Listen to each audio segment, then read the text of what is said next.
কিন্তু তারা কথা বলে তাদের বড় বড় আলেমের ব্যাপারে, এগুলা তাদের নিকটে কিস্সা কাহিনী হয় না। আপনার নিকটে আরজ করি, আমাদের এই ভারতবর্ষ একটি গণতান্ত্রিক ধর্ম নিরপেক্ষ দেশ। যেই দেশে হিন্দু, মুসলিম, জৈন, খ্রিস্টান, ঈসাই আপনার কাঁধে কাঁধ মিলিয়ে সকলেই বসবাস করেন। আজিজানে মোহতারাম, আমাদের এই ভারতবর্ষের বুকে কোন নবী আসেননি, কোন রসুল আসেননি দ্বীন ও ইসলামের প্রচারের উদ্দেশ্যে। এরপরেও আজকে এই ভারতবর্ষের বুকে কোটি কোটি কোটি কোটি মুসলমান। এখন আমাকে আপনাকে জানতে হবে, যেই দেশে কোনো নবী আসলেন না, কোনো রসুল আসলেন না, কোনো পয়গম্বর আসলেন না ইসলামের দাওয়াত নিয়ে, এই দেশে এত মুসলমান আসলো কেমন করি? আজিজানে মোহতারাম, বিরাদারানে ইসলাম, আপনাদের নিকটে আরজ করি, এই ভারতবর্ষের বুকে কোন নবী, কোন রসুল, কোন পয়গম্বরকে আল্লাহ পাক ইসলাম প্রচারের উদ্দেশ্যে পাঠাননি, বরং আল্লাহ রব্বুল আলামিন কমবেশ আজ থেকে 800 বছর পূর্বে খোরাসানের সাতজামিন থেকে এই ভারতবর্ষের বুকে আমার খাজায়ে খাজগান, রাজায়ে হিন্দুস্তান, সুলতানুল হিন্দ মাইনুল হকউদ্দিন খাজা মাইনুদ্দিন চিশতি আজমিরি ও সঞ্জারি রাদিয়াল্লাহু তাআলা আনহু, তিনি আসার পরে এই ভারতবর্ষের বুকে দ্বীন ও ইসলামের প্রচার ও প্রসার করে মানুষের ঘরে ঘরে কালেমার বাণী পৌঁছে দিয়েছিলেন। সুবহানাল্লাহ, একটু জোরে সুবহানাল্লাহ বলবেন না? সুবহানাল্লাহ। আল্লাহর ওলিগণ যিনারা অরিজিনাল আল্লাহ ওয়ালা, তিনারা হলেন হক এবং সত্য। আর যিনারা অরিজিনাল আল্লাহ ওয়ালা, যিনারা হাক্কানি আল্লাহর ওলি, আমরা তিনাদেরকে মুহাব্বত করি, তিনাদেরকে ভালোবাসি, তিনাদের সংস্পর্শে আমরা থাকি। আজিজানে মোহতারাম, মহান রব্বুল আলামিন পবিত্র কোরআন শরীফের মধ্যে ইরশাদ করেন, আলা ইন্না আউলিয়া আল্লাহি লা খাউফুন আলাইহিম ওয়ালা হুম ইয়াহজানুন। আল্লাহ রব্বুল আলামিন বলেন, তোমরা সাবধান হয়ে যাও ওই সম্প্রদায়ের নিকট হইতে, নিশ্চয় যারা আল্লাহর ওলি হয়ে গিয়েছেন। বলে কেন? আল্লাহ বলেন লা খাউফুন, তিনাদের কোনো ভয় নাই, ওয়ালা হুম ইয়াহজানুন, এবং তিনাদের কোনো চিন্তাও নাই। বলেন সুবহানাল্লাহ। আল্লাহ রব্বুল আলামিন বললেন যে আমার যারা নিকটবর্তী হয়ে যায়, আমার যারা নিকটে চলে আসে, আমার যারা কাছে চলে আসে, আমার যারা সংস্পর্শে চলে আসে, তাদের কোনো ভয় নাই, কোনো চিন্তাও নাই। কারণ হলো এটাই যে আমি আল্লাহ তাদের সঙ্গে আছি, আর তারাও আমি আল্লাহর সঙ্গে আছে। বলেন সুবহানাল্লাহ। আপনার নিকটে বলি, একটু বুঝবার চেষ্টা করেন। দেখেন, আপনাদের এই জেলার নাম হলো উত্তর দিনাজপুর নাকি? আপনাদের এখানে আমি একটা মোড় এদিকে ঘুরলাম না, মহিপুর, তাই কি না? ধরেন আপনাদের এই গ্রামে কোন একটা যুবক ছেলের, আপনাদের এলাকার যিনি এমএলএ আছে, এই এমএলএর সঙ্গে যুবকটার যদি খুব ভালো সম্পর্ক যদি থাকে, নিকটের সম্পর্ক যদি থাকে, তার বাড়িতে তার যাতায়াত যদি থাকে, তার বাড়িতে তার উঠা বসা যদি থাকে, তো উত্তর দিনাজপুর জেলাতে ও নিজেকে একা 100 মনে করে। করে না? করে না?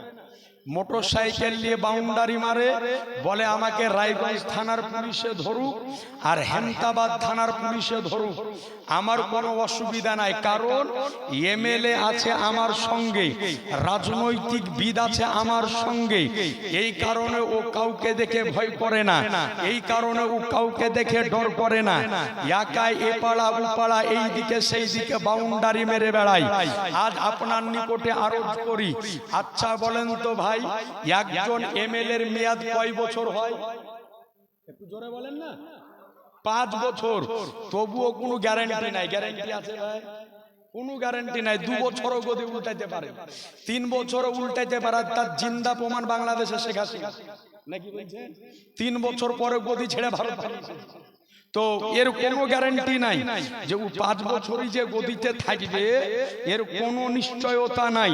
তো একজন এমএলএ, একজন এমপি, একজন মেম্বার, একজন প্রধান, একজন মন্ত্রী, একজন মুখ্যমন্ত্রী, এর মেয়াদ সবচাইতে বেশি হলো 5 বছর। তার আগেও শেষ হয়ে যেতে পারে।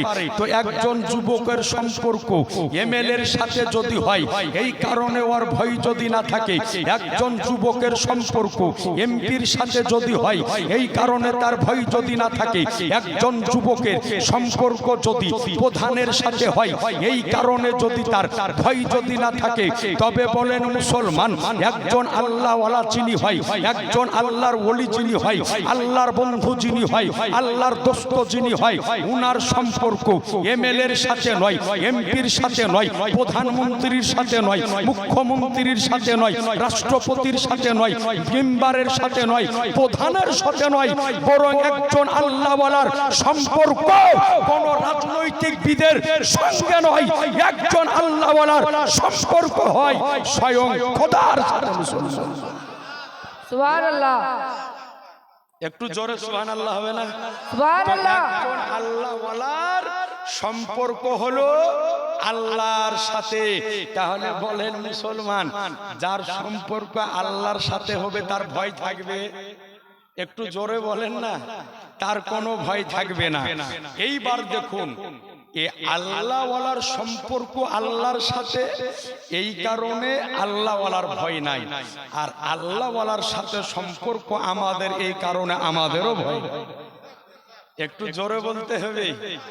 তো আল্লাহওয়ালাদেরকে আল্লাহ রাব্বুল আলামিন কিছু স্পেশাল পাওয়ার দিয়ে রেখেছেন। বলেন সুবহানাল্লাহ। আল্লাহর ওলিগণ আল্লাহর দেওয়া প্রদত্ত ক্ষমতার দ্বারাতে কিছু অসম্ভব জিনিসকে সম্ভব করে দেখায়। এর নাম হলো কারামাত। বলেন সুবহানাল্লাহ। আল্লাহর ওলিদের কারামত হলো সত্য।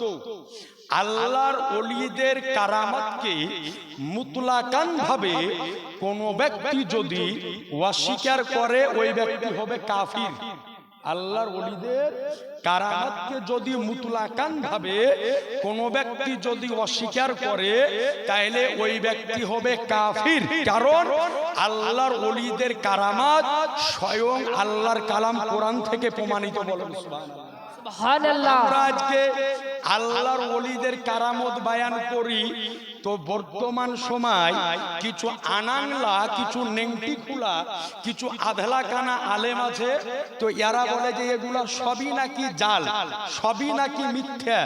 আপনার নিকটে আরজ করি যে একজন আল্লাহওয়ালা ব্যক্তি যিনি হয়, তাকে আল্লাহ কেমন পাওয়ার দিয়ে থাকে, একটা ঘটনা বলবো ভাই, বলবো। একটু জোরে সুবহানাল্লাহ বলেন। সুবহানাল্লাহ। এই পৃথিবীর বুকে অনেক রাজা, বাদশা, কোটিপতি, লাখপতি আজকে এসেছে, কিন্তু এর মধ্যে আল্লাহ পাক 4জন ব্যক্তিকে এই রকম দুনিয়ার বুকে পাঠিয়েছিলেন, যে 4জন ব্যক্তি কোনো একটা দেশ বা একটা রাজ্য নয়, বরং আল্লাহ পাকে 4জন ব্যক্তিকে সারা দুনিয়ার বাদশাহী দান করেছিলেন। একটু জোরে বলে দেন সুবহানাল্লাহ। সুবহানাল্লাহ। এই 4জন ব্যক্তির মধ্যে 2জন ছিল কাফির আর 2জন ছিল মুসলমান। বলেন সুবহানাল্লাহ। কাফের 2জনের মধ্যে একজনের নাম ছিল বাদশা বখতে নাসার, আর একজনের নাম ছিল বাদশা নমরুদ। আর মুসলমান 2জনের মধ্যে একজনের নাম ছিল হযরতে জুলকারনাইন সিকান্দার আলাইহি রহমাতুর রিদওয়ান, আর একজনের নাম ছিল আল্লাহর পয়গম্বর সুলাইমান আলাইহিস সালাম। একটু সুবহানাল্লাহ বলেন। আজ আপনাদের আরজ করি, পৃথিবীর বুকে যত বড় বড় কোটিপতি পয়সাওয়ালা ব্যক্তি দুনিয়ার শুরু থেকে এখন পর্যন্ত আপনি হিসাব করে যদি দেখেন, সবই মুসলমানদের মধ্যে। জোরে বলবেন সুবহানাল্লাহ, না। বেশক। বিধর্মীদের মধ্যে পয়সাওয়ালা অত নয়, যত পয়সাওয়ালা কোটিপতি টাকাওয়ালা দেখবেন সব মুসলমানদের মধ্যে। আজ আমাদের ভারতবর্ষে একটা লোকের নাম আছে, বোম্বাই বড়ের নাম হলো মুকেশ আম্বানি। নাম শুনেছেন? জিও সিমের কোম্পানির মালিক। বলছে ওর টাকার অভাব নাই, কোটি কোটি টাকা। মুকেশ আম্বানির কয় টাকা আছে? আপনি ইউটিউব গুগল সার্চ করেন, আজকে দুবাই প্রিন্সেসের একজন আজকে প্রিন্সেসের একটা বেটি আছে, ওর নাম হলো শেখা মেহরা। ওই শেখা মেহরা হলো একটা বিটি ছেলে। ওর এত টাকা, এত দৌলত, এত পয়সা আছে যে মুকেশ আম্বানির মতো লোককে কিনবে আর বিক্রি করবে। বলেন সুবহানাল্লাহ। এটা অন্য ধর্মের নয়, এটাই হলো আমাদের মুসলমান ধর্মের মানুষ। তো যত পৃথিবীর বুকে কোটি কোটি টাকাওয়ালা, আরবপতি, কারোরপতি দেখবেন সব আমাদের মুসলমানদের মধ্যে। তো আল্লাহর পয়গম্বর সুলাইমান আলাইহিস সালাম ছিলেন, সারা পৃথিবীর বাদশাহী করেছেন। তো সুলাইমান আলাইহিস সালামের সঙ্গে রানী বিলকিস যখন দেখা করার জন্য আসলো তার সাম্রাজ্য থেকে, তো রানী বিলকিস আসার সময়তে তার সিংহাসনটাকে একটা নির্জন জায়গাতে লুকিয়ে রেখেছিল, যাতে কেউ চুরি করতে না পারে, যাতে কেউ নিয়ে যেতে না পারে। তো রানী বিলকিস যখন আসবে, তো সুলাইমান আলাইহিস সালাম তিনার নিকটে জিন জাতি থাকতো, মানুষ জাতি থাকতো, পশু পক্ষী থাকতো। তো সুলাইমান আলাইহিস সালাম জিনকে বলল যে শোনো, এই যে রানী বিলকিস আমার সাথে দেখা করতে আসবে, তো রানী বিলকিস আমার নিকটে আসার আগে রানী বিলকিসের সিংহাসনটা আমার কাছে হাজির করতে হবে। কে পারবে বলুন? তো জিন যে ছিল, জিন ও বলল যে আপনি এখান থেকে আপনার সিংহাসনে বসেন, সিংহাসনে বসার পরে আপনি একটা সমস্যার সমাধান করেন। এই সমস্যার সমাধান করার পূর্বে রানী বিলকিসের সিংহাসনটা আপনার নিকটে হাজির করে দিতে পারে। একটু জোরে বলেন সুবহানাল্লাহ। সুলাইমান আলাইহিস সালাম বললেন যে এতে হবে না, আরো আগে হাজির করতে হবে। বলে কোন ব্যক্তি আছো কি যে এর চাইতেও কম সময়ে আমার নিকটে রানী বিলকিসের সিংহাসনটা হাজির করতে পারবে? তো সুলাইমান আলাইহিস সালামের দরবারে ওই সময়তে একজন মানব সন্তান ছিল, মহান আল্লাহর ওলি ছিলেন, যার নাম ছিল আসিফ বিন বারখিয়া। আসিফ বিন বারখিয়া দাঁড়ালেন, দাঁড়ানোর পরে বললেন, ওগো আল্লাহর পয়গম্বর সুলাইমান আলাইহিস সালাম, শোনো, চিন্তা আপনাকে বললো যে আপনি সিংহাসনে বসবেন, বসার পরে একটা বিষয়ের ফয়সালা দিবেন, তার আগে হাজির করবে। আমি আসিফ বিন বারখিয়া বলতেছি, আপনার একটা চোখের পলক ফেলার পরে দ্বিতীয় চোখের পলক ফেলার পূর্বে রানী বিলকিসের সিংহাসনকে আপনার সামনে হাজির করে দিব। সুবহানাল্লাহ, বেশক। একটু জোরে হবে না? ওই ব্যক্তি অন্য কেউ ছিল না, উনি ছিলেন একজন আল্লাহর ওলি। বলেন সুবহানাল্লাহ। সুবহানাল্লাহ। আজ এই আল্লাহর ওলিদের কারামত বলতে যায় তো বলে যে এগুলা হলো ভণ্ডামি।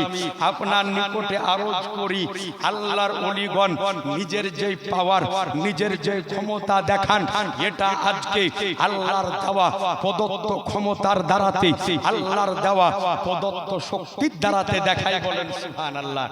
যেমন আপনাকে বলি, এই রকম এক নয়, দুই নয়, একাধিক নজির আমাদের নিকটে রয়েছে যে আল্লাহর ওলিদের কারামত হলো হক, আল্লাহর ওলিদের কারামত হলো সত্যি। আল্লাহর ওলিগণ আল্লাহর দেওয়া প্রদত্ত দ্বারাতে, আল্লাহর দেওয়া প্রদত্ত ক্ষমতার দ্বারাতে এই পৃথিবীর বুকে আপনার একাধিক কারামত দেখিয়েছেন। বলেন সুবহানাল্লাহ। সুবহানাল্লাহ, বেশক। আরেকটু জোরে বলেন সুবহানাল্লাহ। আপনার সুবহানাল্লাহ। করি তো যেটা বলতেছিলাম, তো আমাদের এই ভারতবর্ষ একটা গণতান্ত্রিক দেশ।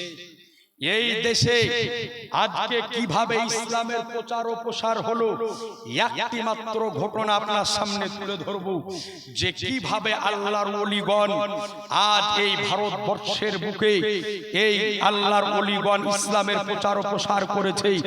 আপনার নিকটে আরজ করি, এই ভারতবর্ষের বুকে যদি আল্লাহর ওলিগণ যদি না আসতেন, তো যারা আল্লাহর ওলিদের বিরুদ্ধে বলে তারা কোনো না কোনো হিন্দুর মন্দিরে যাওয়ার পরে আজকে তাদেরকে পূজা পাঠ করতে আপনি দেখতে পেতেন, কিন্তু আল্লাহর ওলিগণ আসার পরে বুত পরস্তিকে লাঠি মেরে আজকে শিরকে ধ্বংস করে মুসলমানদের ঘরে ঘরে কালেমার আলো জ্বেলে দিয়েছেন।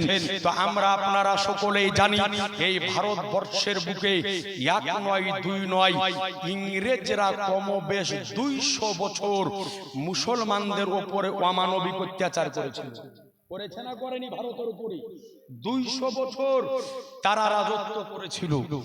আমাদের এই ভারতবর্ষের বুকে একটা রাজ্য আছে, নাম হলো তার কাশ্মীর। নাম শুনেছেন আপনারা? অনেকেই গিয়েছেন। একেবারে ফলের বাজার বলতে গেলে কাশ্মীর বললে আমরা বুঝি না, ওর নাম হলো কাশ্মীর। তো এই ভারতের বুকে যখন ইংরেজদের শাসনামল চলতেছিল, ওই সময়তে 40 জন আল্লাহর হাক্কানি আলেম তিনারা ইসলাম প্রচার ও প্রসারের উদ্দেশ্যে এই কাশ্মীরের জমিনে কদম রাখে।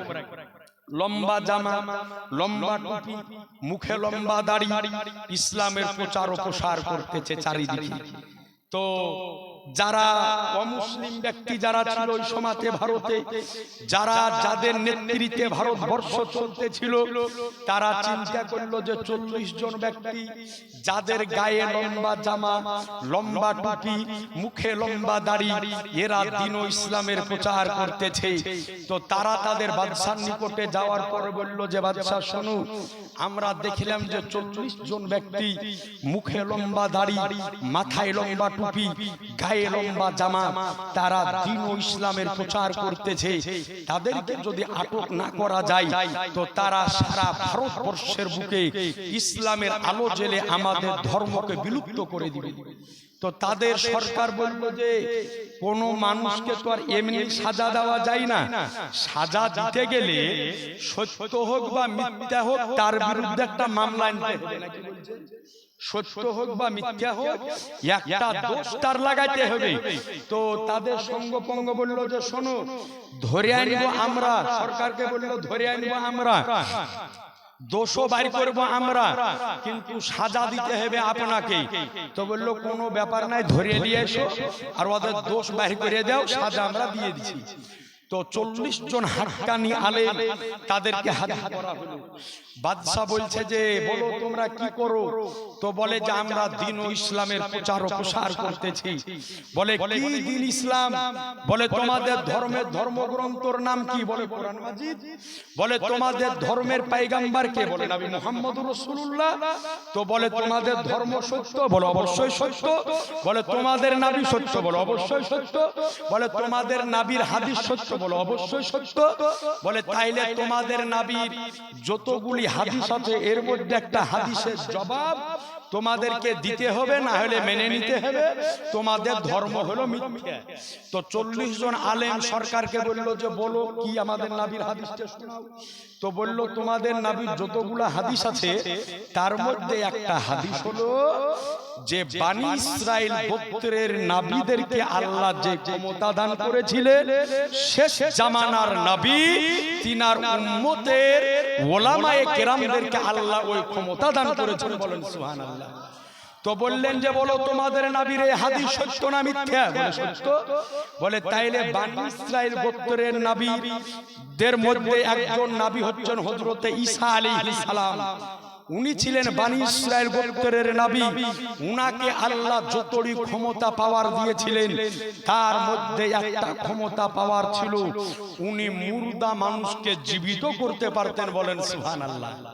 আল্লাহ পয়গম্বর ঈসা আলাইহিস সালামকে আল্লাহ রাব্বুল আলামিন যতগুলি ক্ষমতা দিয়েছিলেন তার মধ্যে একটা ক্ষমতা ছিল যে আল্লাহর পয়গম্বর ঈসা আলাইহিস সালাম কোন মুর্দা মানুষের উপরে ফুং যদি দিতেন তো মুর্দা মানুষ জীবিত হয়ে যেত। বলেন সুবহানাল্লাহ। কোরআন মাজিদের মধ্যে ঘটনা বর্ণিত হয়েছে, আল্লাহর পয়গম্বর ঈসা আলাইহিস সালাম যখন এক এক করতে করতে 3 জন মুর্দাকে বনি ইসরাইল গোত্রে জীবিত করলেন, তো বনি ইসরাইল গোত্রের মানুষ বলতে আরম্ভ করলো যে এই 3 জন ব্যক্তি কেউ মরিয়া ছিল না, এরা এমনি শুয়েছিল, ঈসা নবী ইশারা করল আর উঠে গেল। মানে কোন মানুষের উপরে কোন মানুষের রাগ যদি থাকে তো যতই ভালো কাজ করুক না কেন ওর ভুল বাড়ি করবেই নাকি বলছেন? যতই ভালো কাজ করুক ভুলভাল করবে। আমার কথা বুঝতে পারছেন তো? ভুলবার করবে। তো ঈসা আলাইহিস সালামকে বলল যে ঈসা নবী এই তিনজনকে শুইয়ে রেখে চলো, ইশারা করলো উঠে গেল। তো ঈসা নবী বললেন যে তাই তোমরা যদি ধারণা করো তো তোমাদের এখানে পুরানো কবরস্থান কোথায় আছে? তো বলে অমুক জায়গায় আছে, চলেন। নিয়ে যাওয়া হলো। নিয়ে যাওয়ার পরে একটা কবরের সামনে দাঁড় করানো হলো। ঈসা নবী বললেন বলো তো এই কবরটা কবে কার? তো বলছে এই কবরটা হলো আজ থেকে 4000 বছর পূর্বে। জোরে জোরে বলছেন এই কবরটা হলো আজ থেকে 4000 বছর পূর্বের কবর। বলে বলো এই কবরটা কার? বলে এই কবরটা হলো নূহ নবীর বেটা শামের কবর। বলে আজ থেকে 4000 বছর পূর্বে নূহ নবীর বেটা শামকে এই জায়গাতে দাফন করা হয়েছিল। আল্লাহর পয়গম্বর হযরতে ঈসা আলাইহিস সালাম যেমনই নূহ নবীর বেটা শামের কবরের দিকে ইশারা করা, কসম খোদার নূহ নবীর বেটা শাম 4000 বছর পরে নিজ কবর থেকে জীবিত বেরিয়েছে। একটু জোরে হবে না? 4000 বছর পরে জীবিত হয়ে বেরিয়ে আসলেন। তো ওই সরকার বলল যে শোনো, ঈসা নবী এমনি করে মুর্দাকে জিন্দা করতো, তো তোমাদের ক্ষমতা যদি ওই রকম হয় তো তোমরাও এখন মুর্দাকে জীবিত করে দেখাও। আর জীবিত যদি করতে না পারো তাহলে মানে নাও যে তোমাদের নবীর হাদিস মিথ্যা। 40 জন আলেম বিপদে পড়ে গেলে কি করা যায়? এই মুহূর্তে মুর্দাকে জীবিত কেমন করে করব, কিভাবে করব? 40 জন আলেম পেরেশান হয়ে গেলেন। 40 জন আলেম বলে ওগো সরকার শোনো বাদশা বাহাদুর, আমাদেরকে কয়েকদিন সময় দেন, এরপরে আমরা চেষ্টা করে দেখব মুর্দাকে জীবিত করতে পারি কি পারি না। 40 জন আক্কানি আলেমকে আজকে কারাগারের মধ্যে বন্দী করে দেওয়া হলো।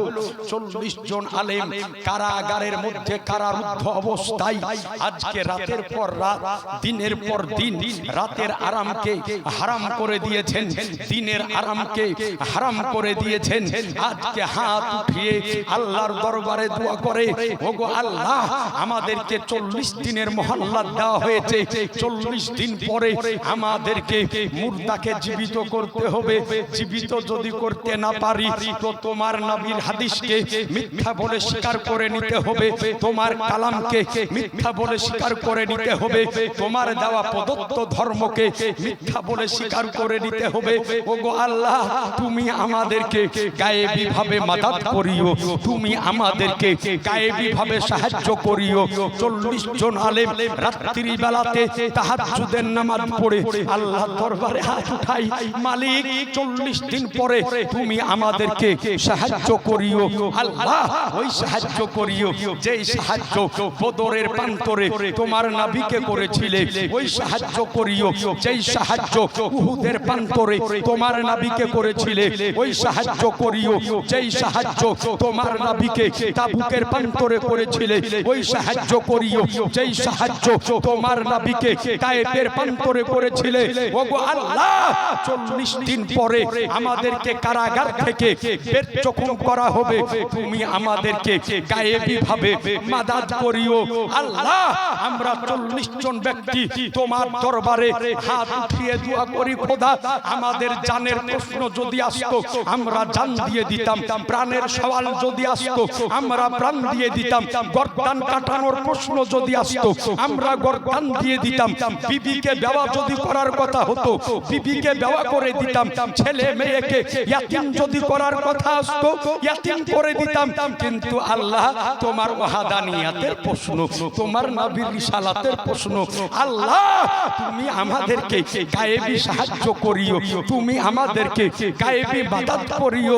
আজকে নির্জন রাত্রি কালে আমার নবীর রওজার দিকে মুখ করে দোয়া করে উনসুরু হালানা ইয়া রাসূলুল্লাহ, ইসমা কালানা ইয়া হাবিবাল্লাহ, ইয়া রাসূলুল্লাহ তুমি আমাদেরকে মাদাদ করিও, ইয়া রাসূলুল্লাহ তুমি আমাদেরকে সাহায্য সাহায্য করিও।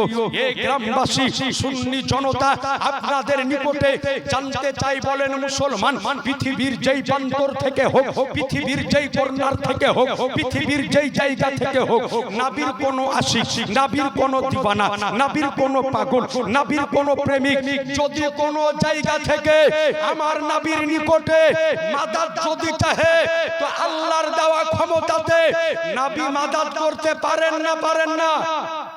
জোরে বলতে হবে।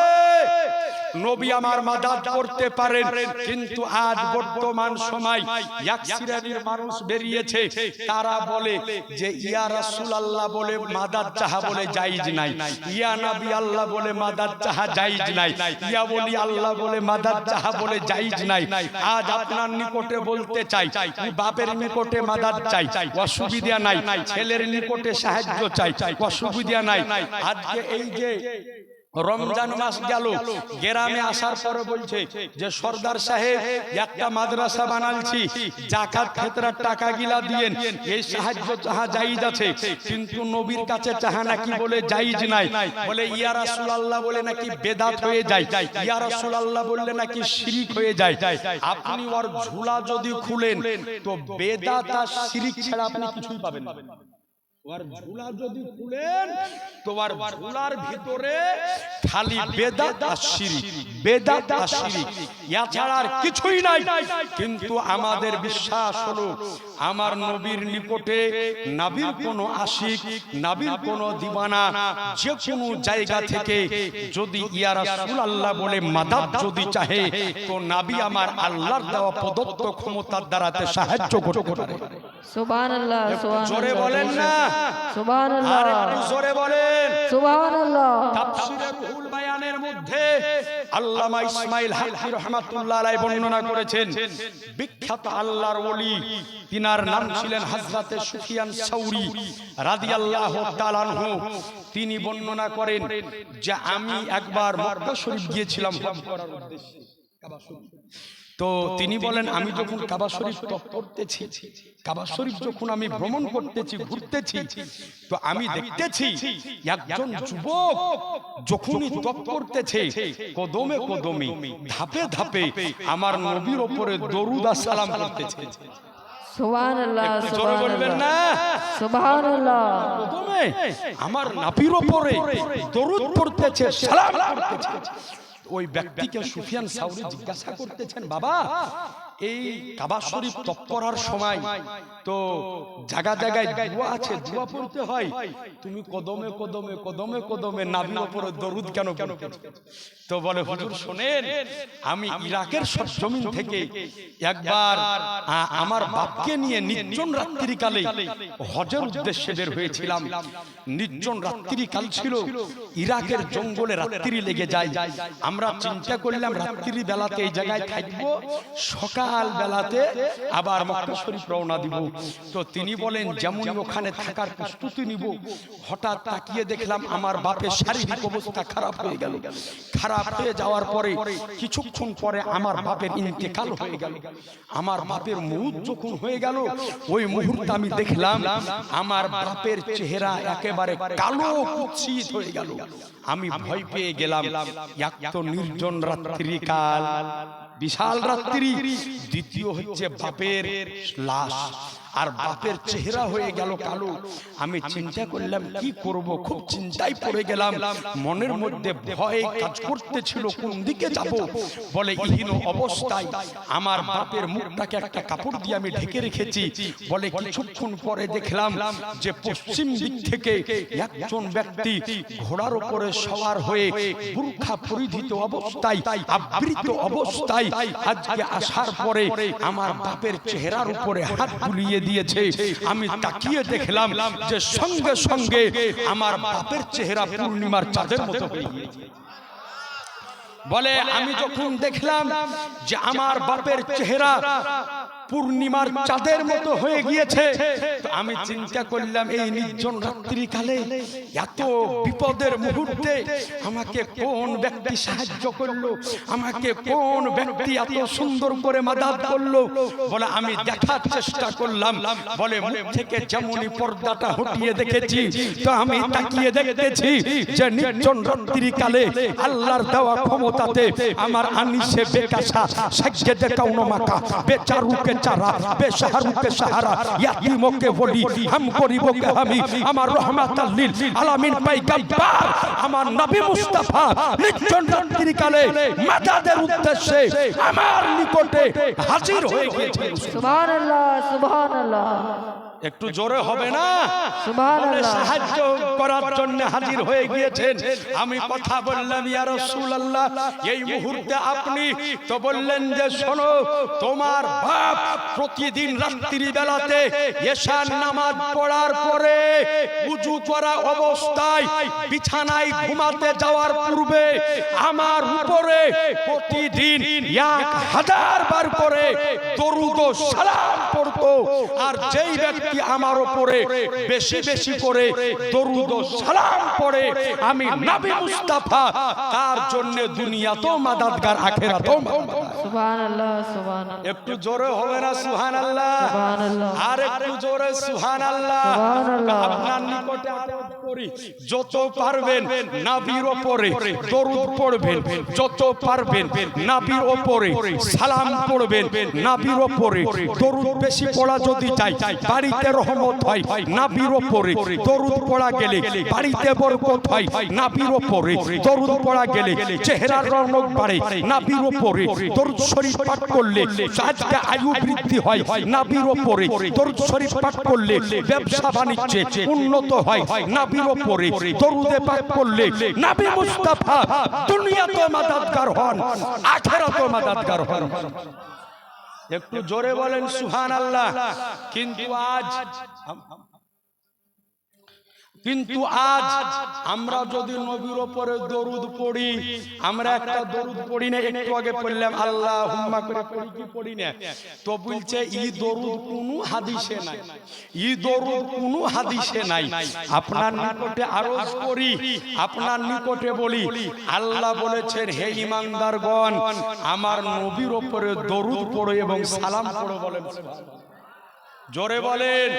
তাইলে যে নবী আমার আজকে আল্লাহ পাক নবীর উপরে দরুদ পড়তে বলেছেন, আমরা পড়বো না? পড়বো না? এই জোরে বলেন না। আমরা পড়বো। মা বোন আপনাদেরকে একটা মশলা বলে দিব, আপনাকে বলে দিই যে আজ প্রত্যেকের ঘরে মা বোন আছে, প্রত্যেকটা মা বোন সাবালিকা হওয়ার পরে প্রত্যেক মাসে একবার করে নাপাক হয়, হয় না? হয় না ভাই? নাপাক হয়। ওই নাপাক অবস্থায় মা বোনদের উপরে নামাজ পড়া হারাম, রোজা রাখা হারাম, শুয়ে কোরআন তেলাওয়াত করা হারাম, কাবা শরীফ তওয়াফ করা হারাম। কিন্তু কিছু কাজকর্ম আছে যেগুলা করা হারাম তো নয় বরং মুস্তাহাব। বলেন সুবহানাল্লাহ। একটু জোরে বলেন না সুবহানাল্লাহ। মশলাটা ইনশাআল্লাহ তাআলা বলে দিব। তবে আপনাদের নিকটে আরজ করি যে আমি শুনলাম আপনাদের এই দিকে নাকি কোন ব্যক্তি 3 শতক জায়গা দিয়েছে আমার নবীর ঘর মাদ্রাসা বানানোর জন্য। সুবহানাল্লাহ বলবেন না? ঘর মানুষের তৈরি হবে না, আমার নবীর তৈরি হবে। বলেন সুবহানাল্লাহ। আপনি দুনিয়ার বুকে নবীর ঘর তৈরি করে দিবেন, আমার নবী মুস্তাফা জান্নাতে আপনার জন্য ঘর বানিয়ে দিবেন।